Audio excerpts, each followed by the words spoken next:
Hello बच्चों, how are you? कैसे हो आप लोग? चलो, आज के लेक्चर में हम आइसोमरिज्म के बाद के पार्ट्स के बारे में देखते हैं, ठीक है ना। आज के लेक्चर में मैं आपको बताऊंगा, हालांकि देखो पिछले वाले लेक्चर में स्टीरियो मैंने बोला था आप लोगों को शुरू करूंगा, तो आज मैं स्टार्ट भी करूंगा। तो पहले इसके पहले मैं बता देता हूँ कि स्ट्रक्चर मैंने पूरा पढ़ा दिया है। स्ट्रक्चरल आइसोमरिज्म का लास्ट जो टॉपिक था आपका वो कौन सा था? तो वो आपका था टॉटोमरिज्म। तो टॉटोमरिज्म हो चुका है, और टॉटोमरिज्म के बाद का जो अब है वो आपका स्टीरियो आइसोमरिज्म है। तो चलो मैं अभी स्टीरियो आइसोमरिज्म में स्टार्ट करता हूँ। और स्टीरियो आइसोमरिज्म चूंकि बहुत बड़ा है तो आज के लेक्चर में पूरा नहीं हो पाएगा, लेकिन जितना तक हो पाएगा देखते हैं, ठीक है ना। देखो यहाँ पे, तो सबसे पहले हम बात करते हैं यहाँ पे स्टीरियो आइसोमरिज्म होता क्या है। देखो यहाँ पे,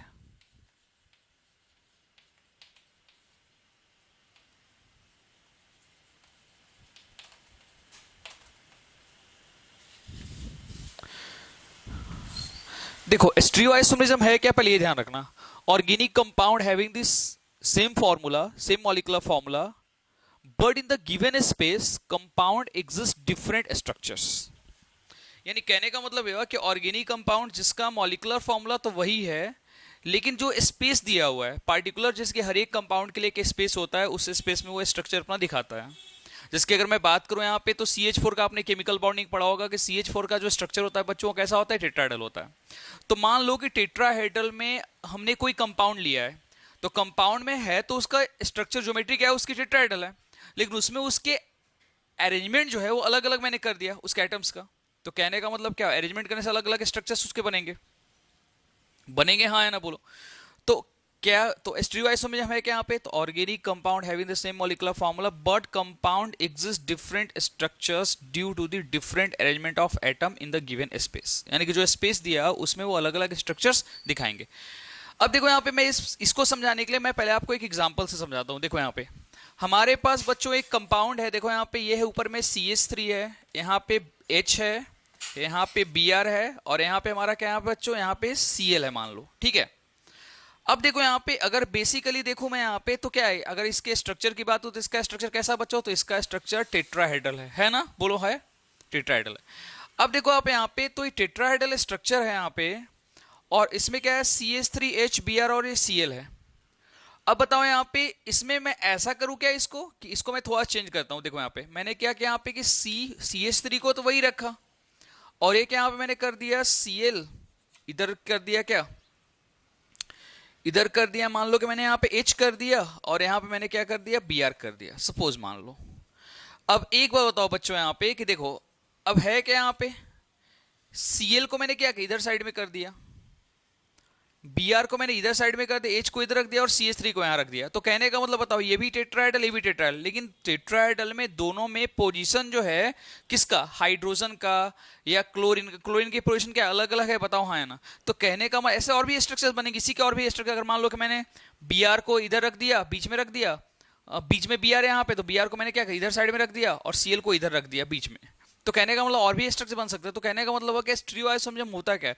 तो जो गिवन स्पेस दिया, उस स्पेस में कंपाउंड जो है वो different types of structure exist करेगा।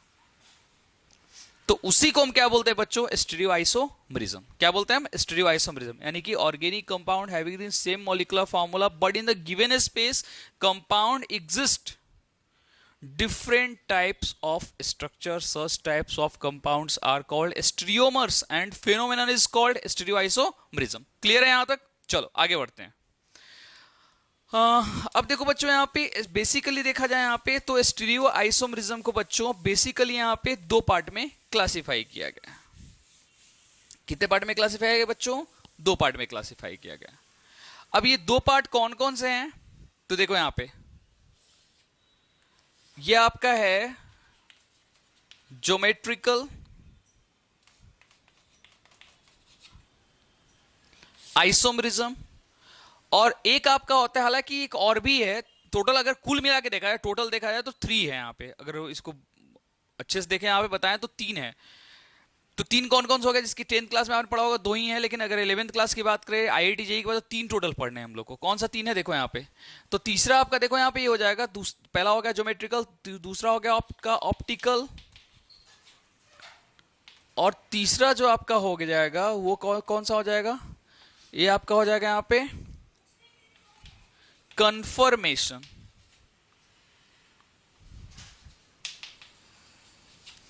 कन्फर्मेशनल। ठीक है, तो ये हो गया आपका ज्योमेट्रिकल, ये ऑप्टिकल और ये कन्फर्मेशन। तो कहने का मतलब यह है कि टोटल क्या हो गया, टोटल 3 टाइप्स ऑफ क्या हो गया, स्टीरियो आइसोमरिज्म के पार्ट्स हो गए, यानी क्लासिफाइड किया गया है इसको। ठीक है ना, चलो तो एक करके हम एक टॉपिक को डिस्कस करेंगे। हालांकि एक बात और ध्यान रखना कि एक लेक्चर में सिर्फ कोई एक ही पार्ट हो पाएगा। तो एक लेक्चर में ज्योमेट्रिकल, एक लेक्चर में ऑप्टिकल और एक लेक्चर में हम कन्फर्मेशनल के बारे में जानेंगे। ठीक है ना, तो चलो सबसे पहले हम आज के लेक्चर में पूरा का पूरा ज्योमेट्रिकल आइसोमरिज्म के बारे में जानते हैं कि ज्योमेट्रिकल आइसोमरिज्म क्या होता है, आइसोमरिज्म क्या होता है, और उसके कुछ एग्जांपल्स ले लेते हैं। ठीक है ना, अच्छे वाले बोले तो आईआईटी जेईई लेवल तक के क्वेश्चंस हम लोग यहाँ पे कर लेते हैं। ठीक है, चलो देखो यहाँ पे, तो पहले हम ज्योमेट्रिकल देख लेते हैं, उस बाद हम बाकी इन दोनों पार्ट को बाद में डिस्कस करेंगे। ठीक है, देखो बच्चों यहाँ पे, हाँ, तो ज्योमेट्रिकल आइसोमरिज्म क्या होता है, ध्यान सुनो यहाँ पे। Organic compound having the same molecular formula but compound exist different types of geometry in the structure। यानी कहने का मतलब है कंपाउंड्स का मॉलिकुलर फॉर्मूला तो वही रहेगा लेकिन उसकी ज्योमेट्री अलग अलग होगी। अब देखो कैसे अलग अलग होगी, मैं बताता हूं आपको।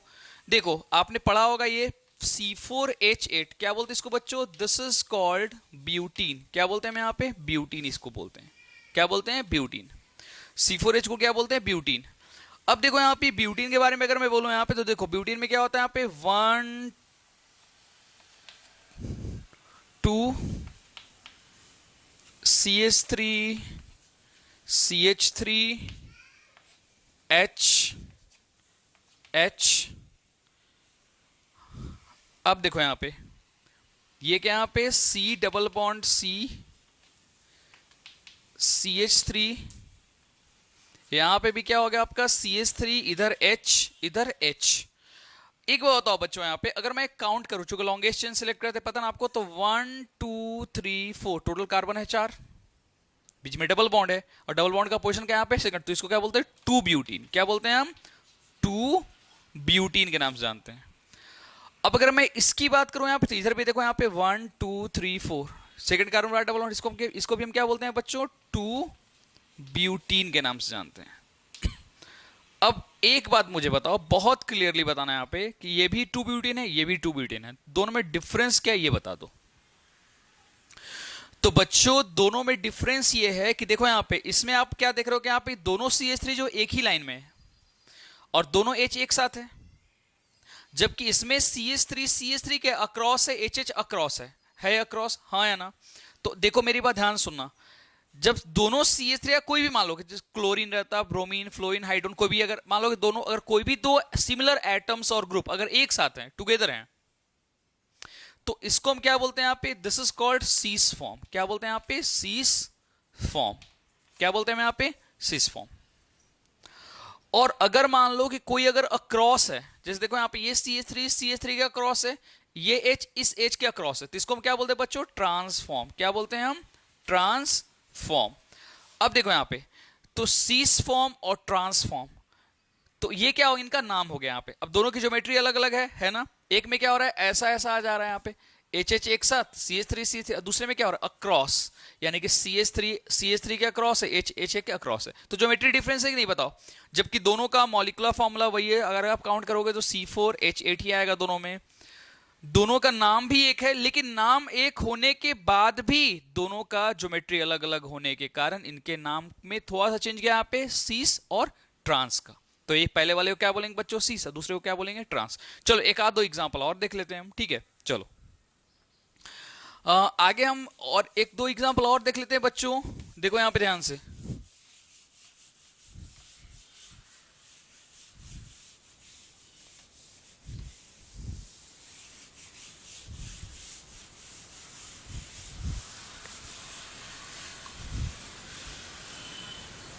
हाँ देखो यहां पे, this is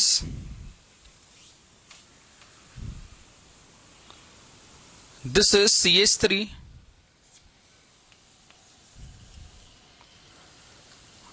CH2 C double bond C CH3, या चलो यहाँ पे CH2 कर देते हैं, यहाँ पे CH3, यहाँ Cl कर दिया और इधर भी Cl कर दिया।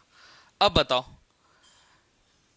इस कंपाउंड को हम क्या बोलेंगे, देखो यहाँ पे, तो देखो यहाँ पे जैसा कि दिखाई पड़ा है कि दो अल्काइल ग्रुप यानी कि दो इथाइल ग्रुप जो है वो क्या ऊपर में है, और दो सीएल जो है क्लोरीन क्या नीचे में है, तो इसको हम क्या बोलते हैं, इसको हम बेसिकली बोलते हैं बच्चों सीस फॉर्म। क्या बोलते हैं हम, सीस, CIS, सीस बोलते हैं इसको। ठीक है, अब देखो यहाँ पे C डबल बॉन्ड C, ये क्या आपका है CH3 CH2, इधर आपका क्या है बच्चों CH3 CH2, इधर आपका क्या यहाँ पे Cl, और इधर आपका क्या हो जाएगा Cl हो जाएगा। अब बताओ, इधर ऊपर में CH3 CH2, नीचे में CH3 CH2, इधर Cl इधर Cl, दोनों एक दूसरे क्रॉस है, ये भी एक क्रॉस है, तो कहने का मतलब क्या होगा, दिस इज ट्रांसफॉर्म। क्या बोलते हैं इसको बच्चों हम, ट्रांसफॉर्म। अब आप टोटल अगर काउंट करोगे तो कार्बन वही, हाइड्रोजन वही, क्लोरीन भी वही होगा। ठीक है, पहली बात। दूसरी बात ये है कि इसमें देखो यहाँ पे डिफरेंस क्या है, यहाँ पे मैं बता रहा हूँ, देखो यहाँ पे इसमें मेजर डिफरेंस ये बच्चों कि देखो यहाँ पे इसमें आपका क्लोरीन का और CH3 का CH2 का पोजीशन क्या अलग अलग है, तो इसका नाम भी क्या होगा, this is cis form, this is trans form. बाकी अगर मैं इसके बात करूं यहाँ पे तो 1 2 3 4 5 6, इधर भी कितना हो जाएगा, देखो यहाँ पे 1 CH3 यहाँ पे होगा, यहाँ पे CH2 लिख देते हैं, बट ठीक है चूंकि बॉन्ड इधर से लगा हुआ है।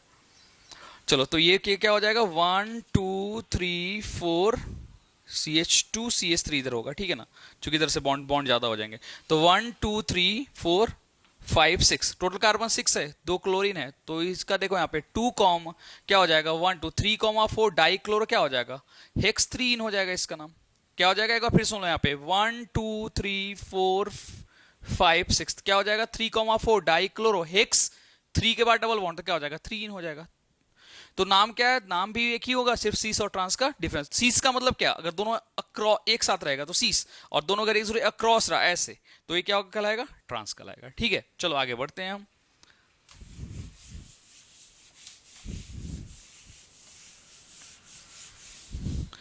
अब देखो यहां पे नेक्स्ट एग्जांपल ले रहे हैं, यहां पे C double bond C H H Br Br है यहां पे, इसको क्या बोलेंगे बच्चों 1,2 डाई ब्रोमो इथिन कहते हैं इसको, क्योंकि फर्स्ट और सेकंड कार्बन पे क्या लगा, ब्रोमीन लगा हुआ है यहाँ पे, तो इसको हम क्या बोलेंगे यहाँ पे 1,2 डाई ब्रोमो इथिन, क्योंकि दो ही कार्बन तो क्या कहलाएगा, इथिन ही कहलाएगा। अब देखो यहाँ पे C double bond C H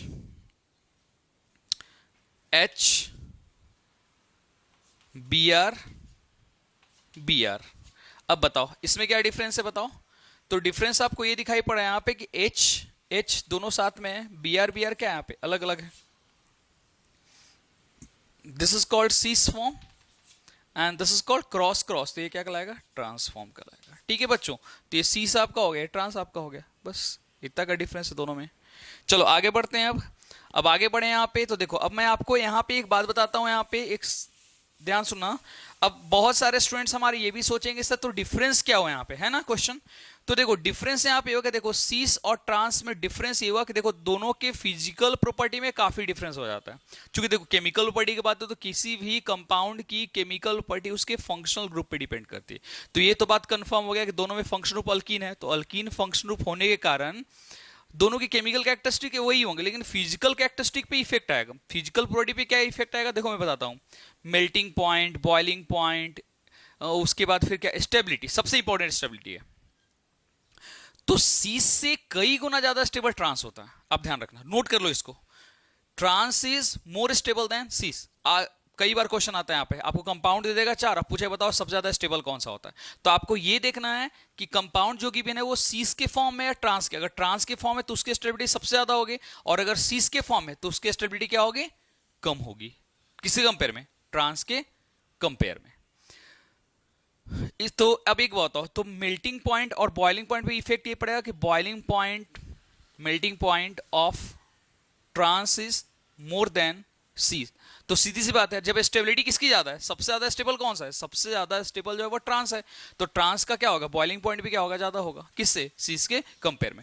तो स्टेबिलिटी वाला कॉन्सेप्ट आप हमेशा याद रखना, इससे बेस्ट क्वेश्चंस आते हैं, ठीक है ना। 4-5 कंपाउंड दे देगा, पूछा बताओ स्टेबिलिटी किसकी होगी, तो आपको ये देखना है कि ट्रांस है या सीस है, अगर ट्रांस है तो उसकी स्टेबिलिटी सबसे ज्यादा, लेकिन उसमें भी एक बात है, अब क्या करेगा आपको कि 4 ट्रांस ही दे दिया आपको, जैसे मान लो कि जेई मेंस का अगर क्वेश्चन हो उसमें 4 आपको ट्रांस दे दिया, और 4 ट्रांस में आपसे पूछा जाए बताओ कि इनमें सबसे ज्यादा स्टेबल कौन सा होता है, तो देखो उसके लिए मैं बताता हूं स्टेबिलिटी से। जिस देखो यहां पे अगर मान लो कि तुम्हारे पास क्वेश्चन ऐसा आ गया C double bond C C S three H H, पहला आ गया ब्यूटीन आ गया, दूसरा आपके पास ये क्वेश्चन आ गया सी, चलो ट्रांस देते हैं ना, HCH3, ठीक है, सी डबल बॉन्ड सी, इधर आपका आ गया C2H5, इधर आपका आ गया CH, इधर आ गया H, इधर आपका आ गया क्या, इधर भी आपका आ गया H, और यहां पे आपका आ गया CH3, ठीक है। चलो अब उसके बाद थर्ड आपका जो रहेगा वो क्या रहेगा, सी डबल बॉन्ड सी, इधर आ जाएगा क्या C2H5, इधर भी दे दिया C2H5, इधर H, इधर H। फोर्थ में देखो आप, this is C double bond C, ये क्या आपका आ गया यहाँ पे C3H7, यहाँ पे आपका क्या दे दिया C2H5, इधर H, इधर H। अब आपसे यहाँ पे क्वेश्चन पूछा जाएगा बच्चों कि बताओ इन चारों में सबसे ज्यादा स्टेबल कौन सा होगा। तो कितना कंफ्यूजन वाला क्वेश्चन है। मैंने अभी क्या बताया आपको कि सीस की स्टेबिलिटी जो होती है वो ट्रांस कंपेयर में काफी कम होती है, यानी ट्रांस सबसे ज्यादा स्टेबल होता है। क्लियर है। तो अब इन चारों की बात करें हम, तो ये तो सभी ट्रांस ही है। बहुत सारे स्टूडेंट पूछ सर ये तो सभी ट्रांस है, इसमें कैसे स्टेबिलिटी पता करें। पता कर सकते हैं, बहुत आसानी से पता कर सकते हैं। देखो यहाँ पे ट्रांस है तो हमको यहाँ पे अल्काइल ग्रुप देखना है, कितने ज्यादा अल्काइल ग्रुप है। नंबर्स ऑफ अल्काइल ग्रुप बढ़ेंगे तो स्टेबिलिटी क्या होगी, बढ़ेगी, और स्टेबिलिटी बढ़ेगी तो क्या होगा, बॉइलिंग पॉइंट बढ़ेगा।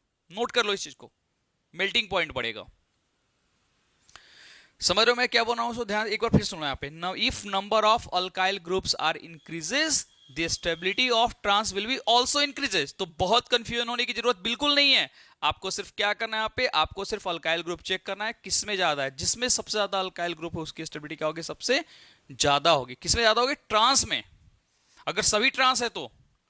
अब देखो यहाँ पे अगर मैं बात करूं यहाँ पे तो 3 4 5 और 2 कितना हो गया, यहाँ पे 7 हो गया। यहाँ पे टोटल कार्बन कितने हो गए, 3 यहीं पे हो गया, 4 5 6 7, यहाँ पे 7 कार्बन हो गया यहाँ पे। तो पहले नंबर ऑफ कार्बन दे दो, यहाँ पे 7 कार्बन है किस में, डी में। थर्ड में कितना है, तो 2 3 4 2 6, यहाँ पे 6 कार्बन है। यहाँ पे कितना है भाई, तो 2 3 4 5, यहाँ 5 कार्बन है। यहाँ पे क्या है कि 1 2 3 4, यहाँ 4 कार्बन है। तो चलो उल्टा एडजस्ट कर लो इसको यहाँ पे। तो सबसे ज्यादा इनमें ट्रांसमिस्टेबल कौन सा होगा, फोर्थ वाला, डी। तो इसका ऑर्डर क्या हो जाएगा बच्चों, फोर्थ। उसके बाद क्या हो जाएगा 3, क्योंकि सब में डबल बॉन्ड तो वही है और है भी किस फॉर्म में, ट्रांस के फॉर्म में। उसके बाद कौन सा स्टेबल हो जाएगा, तो देखो थर्ड के बाद फिर क्या हो जाएगा, सेकंड, और सबसे लास्ट में क्या आ जाएगा आपका 1। तो ये आपका हो गया स्टेबिलिटी ऑर्डर। तो सबसे कम स्टेबल कौन सा होगा आपका, सबसे कम स्टेबल होगा आपका फर्स्ट, ये वाला। अब अगर मान लो कि बीच में एक और क्वेश्चन दे दिया जाए, मान लो कि ऐसा रहेगा, इस फॉर्म में रहेगा, सी डबल बॉन्ड सी CH3, यहाँ पे रहेगा CH3 और यहाँ पे H और यहाँ पे, तो देखो ये भी ट्रांस, ये ट्रांस और ये क्या है, सीस है। तो सबसे कम स्टेबल फिर कौन सा हो जाएगा, ये वाला आपका हो जाएगा। अगर बीच में अगर सीस है तो आपको हमेशा ये चीज देखना है। अगर सिमिलर टाइप का, अगर मान लो कि अगर सीस में, अगर मान लो कि आपको सिमिलर टाइप का क्वेश्चन दे दिया, सिमिलर टाइप का क्वेश्चन मतलब सीस के 4 एग्जांपल दे दिए और आपको पूछा है बताओ सबसे ज्यादा स्टेबल कौन सा है, तो उसमें आप अल्काइल ग्रुप चेक कर लेना। तो अल्काइल ग्रुप दोनों के लिए वैलिड है, उसे कंफ्यूजन होने की जरूरत नहीं है। और अगर सीस ट्रांस दोनों दे दिया तो पहले हम कौन सा कॉन्सेप्ट लेंगे, पहले हम सबसे पहले कॉन्सेप्ट लेंगे कौन सा, ट्रांस वाला कॉन्सेप्ट लेंगे। ठीक है, आई बात समझ में। तो ये चीज आप ध्यान रखना, आते हैं क्वेश्चंस पक्का आएंगे, नोट कर लो इस चीज को। चलो हम आगे बढ़ते हैं, ठीक है।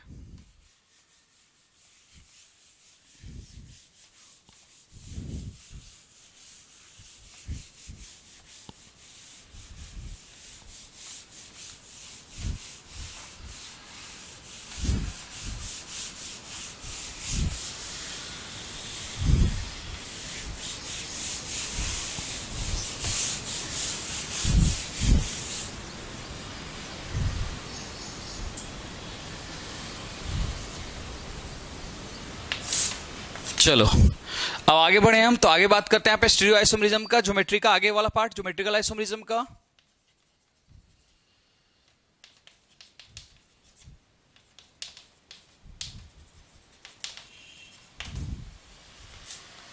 चलो आगे बढ़ते हैं अब। तो देखो यहाँ पे ध्यान से देखना।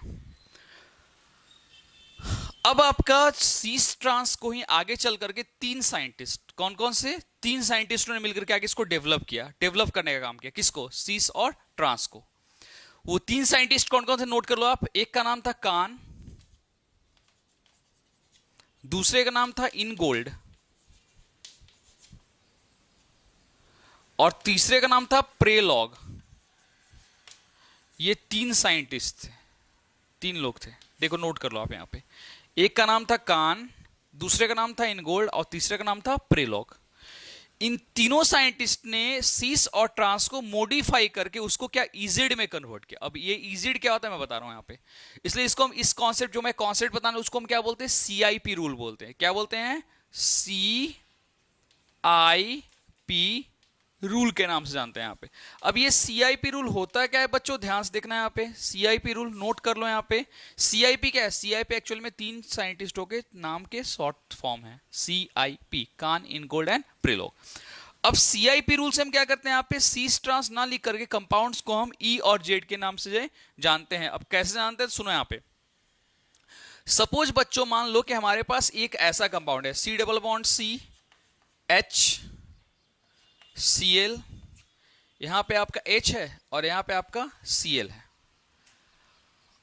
अब आपसे पूछा जाएगा कि बताओ भाई ये जो कंपाउंड की बहन है ये क्या है, E है या Z है। तो पहले मैं E और Z क्या होता है वो बताओ। देखो यहां पे एक्चुअली बच्चों E और Z क्या, यहां पे एक शॉर्टकट नेम है। किसका शॉर्टकट नेम अगर बात बोलूं तो modified name of cis and trans. तो E का मतलब क्या होता है, इंटा, E का मतलब होता है इंटा जेजेन, और जेड का मतलब क्या होता है बच्चों, जुसामिन। ई का मतलब होता है इंटाजेन और जेड का मतलब होता है जुसामिन। तो अब इनका मतलब क्या, एक्चुअली बच्चों ये जो नाम है वो क्या है, ग्रीक नेम है। इसको हम इंडियन नेम में कैसे जानते हैं यहाँ पे, तो जेड्स को हम बोलते हैं यहाँ पे जेड। इंटाजेन का मतलब क्या होता है, अपोजिट। ये इंडियन कन्वर्जन हो गया इसका, अपोजिट। और जुसामिन का मतलब क्या होता है, टुगेदर।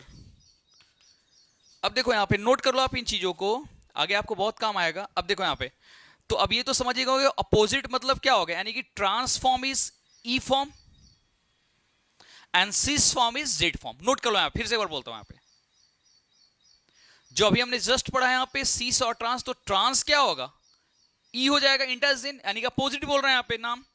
और जुसामिन मतलब टुगेदर, साथ साथ। तो टुगेदर कौन सा था आपका, सीस था। तो ये नोट कर लो आप यहाँ पे। तो चलो सबसे पहले यहाँ पे क्वेश्चन अब हमारे पास ये है कि इस वाले कंपाउंड का नाम क्या होगा, ई होगा या जेड होगा। तो चलो नोट करते हैं पहले। तो कैसे बनाएंगे, पहले ध्यान सुनना। इस कंपाउंड को करने के लिए हम क्या करते हैं, यहाँ पे नेमिंग करने के लिए नोट कर लो, यहाँ पे हम दो पार्ट में इसको डिवाइड कर देते हैं। एक पार्ट कार्बन का ये वाला हो गया इधर साइड वाला, और दूसरा पार्ट इधर साइड वाला हो गया। दो पार्ट में डिवाइड करते हैं, और उन दो पार्ट में डिवाइड करने के बाद हम इनमें दोनों में अटैच्ड हम नंबर को देखते हैं कि जो एलिमेंट अटैच है उसका एटॉमिक नंबर कौन सा है। नोट कर लो यहां पे मैं क्या बोल रहा हूं, ध्यान सुनना। यानी कि हमने दो पार्ट में इसको डिवाइड कर, एक कार्बन इधर एक कार्बन इधर है, दो ही कार्बन है ना। अब उसके बाद हम ये देखते हैं कि जो कार्बन के साथ जो ग्रुप लगा उसका एटॉमिक नंबर क्या है। तो एटॉमिक नंबर प्रायोरिटी हम देते हैं। तो देखो यहाँ पे यहाँ पे क्लोरीन लगा हुआ है और दूसरा यहाँ पे एच लगा हुआ है। यहाँ पे एलिमेंट हमने आइडेंटिफाई कर लिया कि एक क्लोरीन है और एक एच है। अब क्लोरीन और एच में क्लोरीन का एटॉमिक नंबर कितना होता है बच्चों, 17 होता है। तो जिसका एटॉमिक नंबर सबसे ज्यादा उसको हम फर्स्ट में रखेंगे, जिसका एटॉमिक नंबर सेकंड है, जिसका एटॉमिक कम है तो उसको हम सेकंड में रखेंगे। अब बस वही बात यहां पे भी कर लो। हाइड्रोजन का एटॉमिक नंबर 1 होता है, तो ये क्या हो जाएगा आपका, और क्लोरीन का क्या होता है आपका, क्लोरीन का जो होता है आपका कितना होता है, 17 होता है। तो कहने का मतलब क्या हो जाएगा, ये आपका हो जाएगा फर्स्ट और ये आपका क्या हो जाएगा सेकंड। सुन लिए फिर से, यानी कि दोनों पार्ट में कार्बन को डिवाइड करने के बाद उसमें हम अटैच्ड एलिमेंट देखते हैं कौन सा है, और उस एलिमेंट का एटॉमिक नंबर के प्रायोरिटी के अकॉर्डिंग हम 1 2 देते हैं। क्लियर सी बात है।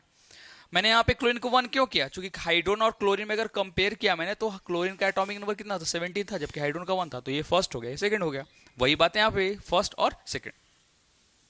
अब हमको फर्स्ट और सेकंड के देखना है कि क्या है, टुगेदर है या अपोजिट है, यानी इंटरजिन फॉर्म है या जुसामिन फॉर्म है। जैसा कि दिखाई पड़ रहा है कि 1 1 एक दूसरे क्रॉस है और 2 2 भी क्या एक दूसरे क्रॉस है। तो इसका मतलब क्या है, दिस इज इंटरजिन। कितना आसान है। और भी देख लो आप, this is C double bond C, this is CH3, this is NO2, this is H, this is Cl। चलो अब हमारे पास ये कंपाउंड है। अब इस वाले कंपाउंड को हमको ये बताना है कि ये कंपाउंड E होगा या Z होगा, यानी कि इंटरजन हो गया जुसामिन होगा। तो कुछ नहीं कर, नंबर कर लो, पहले दो पार्ट में डिवाइड कर लिए, तो एक पार्ट ये हुआ और दूसरा पार्ट ये हुआ। अब यहाँ पे क्लोरीन है और यहाँ पे कार्बन है, तो क्लोरीन का कितना होता है 17, तो पहला ये हो जाएगा, कार्बन का 6 होता है, सेकंड प्रायोरिटी हम कार्बन को देंगे। अब बस वही यहाँ पे कर लो, नाइट्रोजन NO2 है और यहाँ पे H है, तो नाइट्रोजन का एटॉमिक नंबर 7 होता है, तो पहली प्रायोरिटी इसको देंगे हम और सेकंड प्रायोरिटी इसको देंगे। 2 cross 1 cross, this also E होगा, ये इंटरजेन। समझ में आ गई बातें? चलो इरेज करता हूं और भी एक दो चार एग्जांपल देख लेता हूं, तो आपके कॉन्सेप्ट और क्लियर हो जाएंगे। ठीक है, देखो इधर,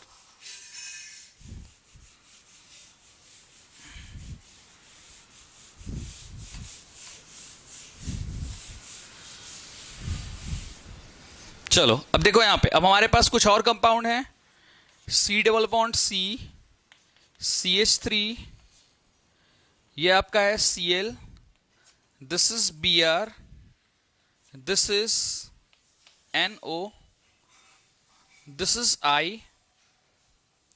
एक कंपाउंड हमारे पास ये है, दूसरा कंपाउंड है C double bond C, C2H5, NO2, यहां पे आपका है NH2, यहां पे आपका है C2H5। ठीक है, चलो नेक्स्ट कंपाउंड है C double bond C, CH3, Cl, फिर क्या है यहां पे बच्चों CH3, और यहां पे आपका क्या दे दिया मैंने, यहां पे दे दिया आपका Br, और यहां पे CH3 ऊपर में, तो यहां पे मैं H दे देता हूं। चलो ठीक है ना, चलो एक ये हो गया। नेक्स्ट कंपाउंड देखो आप यहाँ पे C double bond C, COOH, carboxylic acid function group है, यहां पे आपका हो जाएगा NH2, this is CH3 and this is H, this is C double bond C, this is NH2, this is NO2, this is COOH, या चलो CH3 and this is COOH। अब इन चार देखो हमारे पास टोटल 5 कंपाउंड्स है, और इन 5 कंपाउंड्स में हमको E और Z का पता लगाना है, कौन E होगा और कौन Z होगा। बच्चों देखो यहाँ पे नंबरिंग कर लो आप आयोडीन को। हाँ, उसके लिए एक चीज होना चाहिए कि आपको एटॉमिक नंबर कम से कम याद होना चाहिए, नहीं याद है तो आप पीरियोडिक टेबल से एटॉमिक नंबर चेक कर सकते हो। चलो सबसे पहले वाले कंपाउंड का हम देखते हैं। देखो जेड, देखो यहाँ पे ये क्या हो, ई होगा या जेड होगा हमको पता करना। देखो यहाँ पे तो आयोडीन का एटॉमिक नंबर होता है 53 और क्लोरीन का होता है 17, तो पहली प्रायोरिटी इसको देंगे, सेकंड प्रायोरिटी में ये रहेगा। अब उसके बाद देखो ब्रोमीन जिसका एटॉमिक नंबर होता है 35, तो पहली प्रायोरिटी हम इसको देंगे, और कार्बन जिसका 6, तो सेकंड प्रायोरिटी इसको देंगे हम। तो क्या होगा, देखो 1 एक साथ है, 2 एक साथ है, तो इसका मतलब क्या, दिस इज जुसामिन, जेड हो गया ये, है ना। अरे 1 एक साथ है, 2 एक साथ, तो क्या होगा, जेड हो गया ये। अब इस तरह से इसमें देखो आप यहाँ पे ये क्या, यहाँ पे देखो इस पार्ट को क्लास पहले देखेंगे, तो एन जिसका 7 होता है, तो पहला ये हो जाएगा, सेकंड ये हो जाएगा, उसके बाद क्या हो जाएगा आपका यहाँ पे, ये आपका हो गया एन और ये सी, तो एन का क्या होता है 1, एटॉमिक नंबर कितना होता है इसका 7, और ये कार्बन 2, तो ये कितना हो जाएगा, सेकंड नंबर पे आ जाएगा। ये कार्बन का एटॉमिक नंबर 6 होता है, कितना प्रायोरिटी ऑर्डर में कितने पे आएगा, इधर साइड में सेकंड नंबर पे आएगा। अब देखो यहाँ पे 2 क्रॉस 1 क्रॉस, दिस इज ई इंटरजेन। अब चलो इधर आ जाओ, तो इधर पार्ट में देखते हैं पहले। तो ये क्या है, क्लोरीन जिसका एटॉमिक नंबर कितना है 17, तो और इसका 35 है, तो पहली प्रायोरिटी Br को देंगे हम। देन क्लोरीन सेकंड में आ जाएगा, H और C में, तो H का 1 होता है और C का कितना होता है बच्चों, C का कितना होता है एटॉमिक नंबर 6 होता है, तो पहली प्रायोरिटी हम किसको देंगे, इसको देंगे, और सेकंड इसको देंगे हम। 2 क्रॉस 1 क्रॉस, तो this is also an example of E. कैसे हुआ ये समझ में आ गई बात। ये तो कंफर्म हो गया कि 1 और 2 हो गया, इधर 1 कौन होगा, CH3, क्यों भाई कार्बन का 6 होता है और ये सेकंड हो जाएगा। 2 क्रॉस 1 और दिस ऑल्सो ई। अब चलो इधर देखो आप, यहाँ पे ये क्या, यहाँ पे 1 और ये क्या हो जाएगा 2, कार्बन 6 हाइड्रोजन 1, तो पहले ये सेकंड ये हो जाएगा। अब इसमें क्या होगा बच्चों, C और N है, तो कार्बन का कितना होता है 6 और नाइट्रोजन कितना होता है 7, तो पहली प्रायोरिटी हम किसको देंगे यहाँ पे 1, और ये क्या हो जाएगा आपका 2, तो ये भी क्या हो गया यहाँ पे 1 cross 2 cross, this also an example of E हो जाएगा यहाँ पे। देखो कैसे होगा, फिर से एक बार समझो, 1 2 1 2 1 क्रॉस 2 क्रॉस। अब इस तरह से इस कंपाउंड में देखो आप यहाँ पे, अब देखो यहाँ पे ये क्या आपका है, अब ये कंपाउंड थोड़ा सा कंफ्यूजन है, मैंने क्या बोला आपको कि जिसका एटॉमिक नंबर सबसे ज्यादा रहेगा उसको हम जिसका एटॉमिक नंबर सबसे ज्यादा है उसको हम पहली प्रायोरिटी देंगे। तो कभी कभी ऐसा होता है कि दो सिमिलर सेम एटॉमिक नंबर वाले ग्रुप कार्बन से अटैच रहते हैं। जैसे देखो इस कंपाउंड में आपका क्या हो रहा है, इधर भी एन है, इधर भी एन है, इधर भी CH3, इधर भी कार्बन, इधर भी कार्बन, इधर भी कार्बन है। कैसे करेंगे, कंफ्यूजन है ना यहाँ पे। बोलोगे सर आपने तो बोला कि पहले एटॉमिक नंबर जिसका रहेगा उसको हम पहली प्रायोरिटी देंगे, जिसकी ज्यादा रहेगी। लेकिन अगर दोनों सेम ही अगर है कार्बन से अटैच तो हम किसको पहले प्रायोरिटी देंगे। तो मेरी बात ध्यान सुनना, उसके लिए भी कॉन्सेप्ट है बच्चों। कॉन्सेप्ट क्या, ध्यान सुनना यहाँ पे। तो हम फर्स्ट वाला ना देकर के हम सेकेंड वाले एटम से प्रायोरिटी डिसाइड करते हैं। अब सेकेंड वाला एटम क्या होगा, देखो यहाँ पे इसमें अगर मैं बात करूं, यहाँ पे नाइट्रोजन के साथ यहाँ पे हाइड्रोजन लगा हुआ है, जबकि यहाँ पे नाइट्रोजन के साथ यहाँ पे ऑक्सीजन लगा हुआ है। तो इसका मतलब ऐसे केस में क्या होगा, दोनों जगह अगर सेम ही एटम है तो हम सेकंड वाले एटम से प्रायोरिटी ऑर्डर डिसाइड करेंगे। तो क्या होगा यहाँ पे, ये हो जाएगा आपका फर्स्ट, ये हो जाएगा सेकंड। अब वही बात यहाँ पे ले लो, यहाँ पे कार्बन कार्बन दोनों में कॉमन है, तो कार्बन के साथ यहाँ पे हाइड्रोजन लगाओ, जबकि यहाँ पे कार्बन के साथ ऑक्सीजन, तो पहली प्रायोरिटी हम इसको देंगे, देन सेकंड इसको देंगे, 1 1 एक साथ, 2 2 एक साथ। This is also Z. That's all. कितना आसान है बताओ, कितना आसान है। तो इस तरह से हम ई और जेड को हम क्या करते हैं यहाँ पे असाइन कर लेंगे, कौन ई होगा और कौन सा जेड होगा। बहुत आसान है यार, देखो सीधी सी बात है, अगर थोड़ा सा आपने दिमाग लगाया, थोड़ा सा अगर आपने ब्रेन का यूज किया तो बहुत आसानी से आप क्वेश्चन को सोल्व कर सकते हो। अब मैं बताता हूं यहाँ पे कि देखो ई और जेड में सबसे ज्यादा स्टेबल कौन सा होता है, वही कॉन्सेप्ट ले लो। ई मतलब क्या, ट्रांसफॉर्म, जो पहले आपने पढ़ा था, और जेड मतलब क्या, सीस फॉर्म। तो सीधी सी बात है, ई की स्टेबिलिटी क्या होगी, ज्यादा होगी, क्योंकि पहले ट्रांस ज्यादा स्टेबल था। तो E is more stable than trans. Note करना इस चीज को, इंटाजेन इज मोर स्टेबल देन जूसामिन।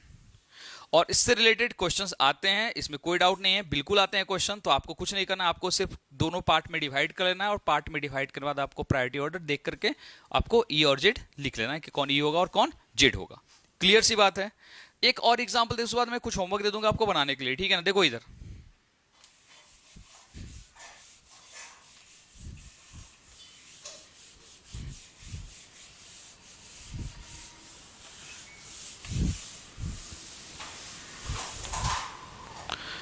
देखो यहाँ पे कौन सा सी डबल बॉन्ड सी,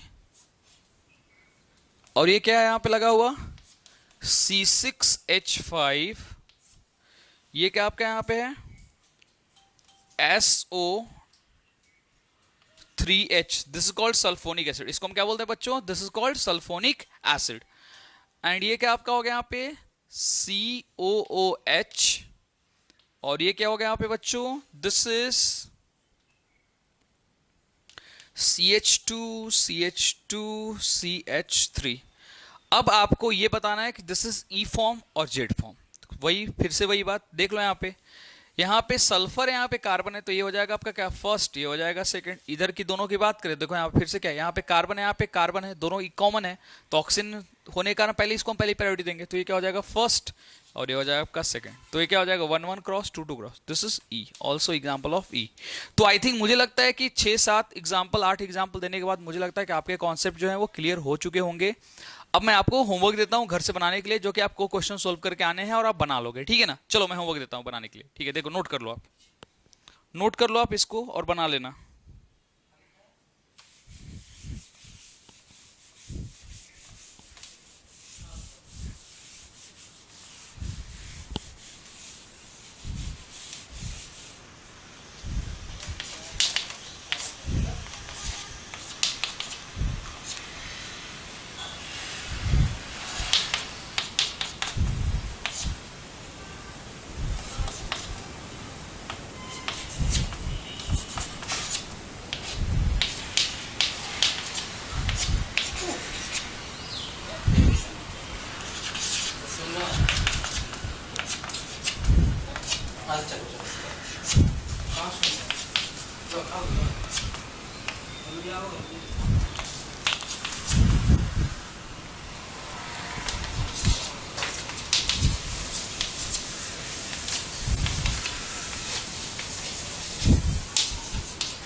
चलो बच्चों, तो ये देखो मैंने आप लोगों को 5 क्वेश्चन दिए हैं, 5 क्वेश्चन दिए बनाने के लिए, तो जो आप बना लोगे घर से, बहुत ही आसान है बच्चों।